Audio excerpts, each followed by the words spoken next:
ಶ್ರೀ ದುರ್ಗಾದೇವಿಯೇ ನಮಃ. ಎಲ್ಲರಿಗೂ ನಮಸ್ಕಾರ. ನಾನಿವತ್ತೊಂದು ಸೂಪರ್ ಇರುವಂತಹ ಒಂದು ಒಳ್ಳೆ ಬದನೆಕಾಯಿ ಚಟ್ನಿ ಹೇಳಿಕೊಡ್ತೇನೆ. ಅದು ನನಗಂತೂ ತುಂಬ ಖುಷಿ, ನನ್ನ ಮಗಳಿಗೂ ಸಖತ್ ಇಷ್ಟ ಚಟ್ನಿ ಹೇಳಿದರೆ. ನಾವು ಬಾಯ್ಲ್ಡ್ ರೈಸ್ ಗಂಜಿ ಮಾಡ್ತೇವೆ, ಆ ಗಂಜಿಗಂತೂ ಒಳ್ಳೆ ಕಾಂಬಿನೇಷನ್. ಅದು ಎಷ್ಟು ಚೆನ್ನಾಗಿರುತ್ತೆ ಅಂತ ಹೇಳಿದರೆ, ಆ ಬದನೆಕಾಯಿ ಚಟ್ನಿ ಎಣಿಸ್ಕೊಂಡ್ರೆ ಬಾಯಲ್ಲಿ ನೀರು ಬರುತ್ತೆ, ಅಷ್ಟು ಚೆನ್ನಾಗಿರುತ್ತೆ.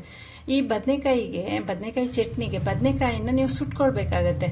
ಆ ಬದನೆಕಾಯಿ ಹೇಗೆ ಸುಡಬೇಕು ಅಂತ ಹೇಳಿದರೆ, ಬೆಂಕಿ ಕೆಂಡ ಇದ್ರೆ ನಿಮ್ಮ ಮನೆಯಲ್ಲಿ ಬೆಂಕಿ ಕೆಂಡದಲ್ಲಿ ಸುಟ್ಕೊಂಡ್ರೆ ತುಂಬ ಚೆನ್ನಾಗಿರುತ್ತೆ. ಅದಿಲ್ಲ ಅಂತ ಹೇಳಿದರೆ, ಈಗ ನಾನು ಸುಡ್ತಾ ಇದ್ದೇನೆ ನೋಡಿ, ಈ ಥರ ಒಂದು ಗ್ಯಾಸ್ ಮೇಲೆ ಮೆಶ್ ಇಟ್ಕೊಂಡು ಆ ಮೆಶ್ ಮೇಲೆ ಬದನೆಕಾಯಿ ಇಟ್ಕೊಂಡು ನೀವು ಸುಟ್ಕೊಳ್ಬೋದು. ಬದನೆಕಾಯಿನ ಮಾತ್ರ ಎಲ್ಲ ಕಡೆ ತಿರುಗಿಸಿ ಗಂಟದಲ್ಲಾದರೆ ತಿರುಗಿಸ್ಬೇಕಂತೇನಿಲ್ಲ, ಆದರೆ ಈ ನಾವು ಗ್ಯಾಸ್ ಮೇಲೆ ಸುಡುವಾಗ ಅದು ಒಂದು ಕಡೆ ಮಾತ್ರ ಬೇಯುತ್ತಲ್ಲ, ಹಾಗಾಗಿ ಅದನ್ನು ತಿರುಗಿಸಿ ಇಡಬೇಕಾಗತ್ತೆ. ಹೀಗೆ ಸುಟ್ಕೊಳ್ಬೇಕು. ಇದನ್ನ ಸುಡ್ತಾ ಅದೇನಾಗುತ್ತೆ, ಕಪ್ಪಾಗುತ್ತೆ, ಅದ್ರ ಸಿಪ್ಪೆ ಎಲ್ಲ ಕಪ್ಪಾಗುತ್ತೆ.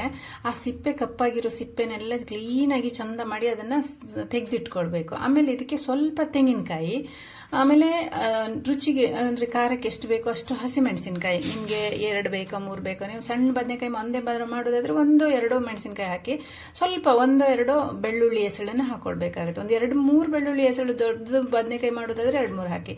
ಆಮೇಲೆ ಸ್ವಲ್ಪ ಹುಣಸೆ ಹಣ್ಣನ್ನು ಹಾಕೊಳ್ಬೇಕಾಗತ್ತೆ. ಆಮೇಲೆ ರುಚಿಗೆ ತಕ್ಕಷ್ಟು ಉಪ್ಪನ್ನು ಹಾಕೊಳ್ಳಿ. ಉಪ್ಪು ನಿಮ್ಗೆ ಎಷ್ಟು ರುಚಿಗೆ ಬೇಕಾಗತ್ತೆ ನೋಡಿಕೊಂಡು ಅದಕ್ಕೆ ತಕ್ಕದಾದ ಉಪ್ಪನ್ನು ಹಾಕೊಳ್ಳಿ. ಆಮೇಲೆ ಇದನ್ನೆಲ್ಲದನ್ನು ನಾವು ಪೇಸ್ಟ್ ಮಾಡ್ಕೊಳ್ಬೇಕು. ಪೇಸ್ಟ್ ಅಂತ ಹೇಳಿದ್ರೆ ತರಿ ನೀರು ಹಾಕೋದು ಬೇಡ, ಹಾಗೆ ಇದು ಎಲ್ಲ ನಾನೀಗ ಹೇಳಿದ ಎಲ್ಲ ಸಾಮಾನನ್ನು ಹಾಕಿ ಮಿಕ್ಸಿ ಮಾಡ್ಕೊಳ್ಳಿ. ಹಾಗೆ ತರಿ ಮಿಕ್ಸಿ ಮಾಡ್ಕೊಳ್ಳಿ. ಈಗ ನಾನು ಮಾಡ್ತಾ ಇದ್ದೆ ನೋಡಿ, ಇದೇ ಥರ ಮಿಕ್ಸಿ ಮಾಡಿಕೊಂಡು ಆ ಮಿಕ್ಸಿ ಮಾಡಿದ್ದನ್ನು ಒಂದು ಬೌಲಿಗೆ ಹಾಕೊಳ್ಳಿ. ಬೌಲಿಗೆ ಹಾಕ್ಕೊಂಡು ನೀವು ಈ ಸುಟ್ಟಿದ ಬದನೆಕಾಯಿ ಇತ್ತಲ್ಲ, ಅದನ್ನು ಈ ಬೌಲಿಗೆ ಹಾಕಿ ಒಂದು ಸ್ಪೂನ್ ಹಿಡ್ಕೊಂಡು ನೋಡಿ, ಈ ಥರ ಬದನೆಕಾಯಿನ ಬೌಲಿಗೆ ಹಾಕೊಂಡು ಒಂದು ಸ್ಪೂನಲ್ಲಿ ಅದನ್ನು ಸ್ಮ್ಯಾಶ್ ಮಾಡಿ, ಚಂದ ಮಾಡಿ. ಹೀಗೆ ನೋಡಿ ನಾನು ಮಾಡ್ತಾ ಇದ್ದೆ ನೋಡಿ, ಹಾಗೆ ಸ್ಮ್ಯಾಶ್ ಮಾಡಿಕೊಂಡು ಅದು ಮೆತ್ತಗಾಗಿರುತ್ತೆ. ಬದನೆಕಾಯಿ ಸುಟ್ಟಿರ್ತೇವಲ್ಲ, ಹಾಗಾಗಿ ಮೆತ್ತಗಾಗಿರುತ್ತೆ. ಈ ಥರ ಎಲ್ಲ ಮಿಕ್ಸ್ ಮಾಡ್ಕೊಳ್ಳಿ. ಅದು ನಾವು ಮಸಾಲೆ ಮಾಡಿದ್ದು ಮತ್ತು ಈ ಬದನೆಕಾಯಿ ಸುಟ್ಟಿದ್ದು ಎಲ್ಲ ನೋಡಿ. ಆಪ್ಷನಲ್ಲು, ನಿಮಗೆ ಹೀಗೆ ಬೇಕಿದ್ರೂ ತಿನ್ಬಹುದು. ಇದಕ್ಕೆ ಹೀಗೆ ತಿಂದ್ರೂ ಚೆನ್ನಾಗಿರುತ್ತೆ. ಇಲ್ಲ ಅಂತ ಹೇಳಿದರೆ ಇದಕ್ಕೆ ಒಂದು ಈರುಳ್ಳಿ ಮತ್ತು ಸಣ್ಣ ತುಂಡು ಶುಂಠಿ ಮತ್ತು ಕೊತ್ತಂಬರಿ ಸೊಪ್ಪನ್ನು ಸಣ್ಣ ಹೆಚ್ಕೊಳ್ಬೇಕು. ಇದಿಷ್ಟನ್ನು ಸಣ್ಣ ಹೆಚ್ಕೊಳ್ಬೇಕು. ಕೆಲವರು ಟೊಮೆಟೊ ಕೂಡ ಹಾಕ್ತಾರೆ.